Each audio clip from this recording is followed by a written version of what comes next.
Un mois et demi après la chute des quartiers rebelles d'Alep, ceux qui ont choisi de rester ou ceux qui sont revenus survivent dans des immeubles éventrés et un froid mordant. Il manque de tout, eau courante, électricité, nourriture.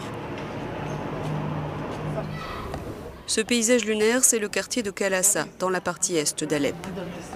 Avant la guerre civile en Syrie, Alep était la ville la plus peuplée du pays avec 2 millions d'habitants. Entre les mains des rebelles, le quartier de Kalassa a subi les bombardements de l'armée, les frappes russes, jusqu'à décembre dernier et la victoire du régime. Toujours avant le conflit, la petite rue étroite Al-Mouassassi était ornée de commerces, d'immeubles aux façades empierrées et abritait des habitants de la classe moyenne et ouvrière. Hemad Batash est l'un d'entre eux. Son père, militaire à la retraite, avait construit une de ces maisons pour ses enfants dans les années 80. Aujourd'hui, seulement 5 familles vivent dans cette rue. Le premier obus de mortier a frappé le cimetière au début de la guerre. C'est alors que les gens ont eu peur parce que c'était la première fois qu'ils entendaient des mortiers. La plupart des gens sont partis à ce moment-là et nous les avons suivis quelques jours plus tard. Nous sommes partis pendant 2 mois, puis nous sommes revenus et sommes restés là jusqu'à maintenant.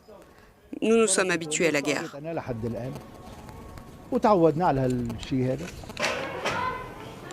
Sa sœur, Eyam Batash, avait fui les bombardements et le harcèlement des rebelles pour se réfugier avec ses enfants et petits-enfants à Hamdaniye, un des quartiers ouest d'Alep tenu par le gouvernement.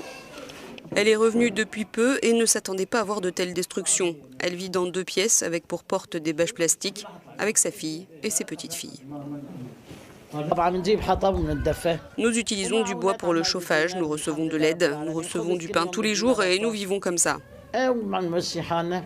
J'espère que nos conditions vont s'améliorer et grâce à Dieu que nous emporterons la victoire sur ces terroristes.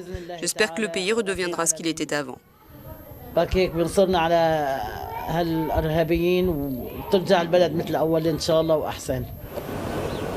La famille Batash n'est pas politiquement engagée, mais elle a penché en faveur du régime car plusieurs de ses membres avaient appartenu à l'armée.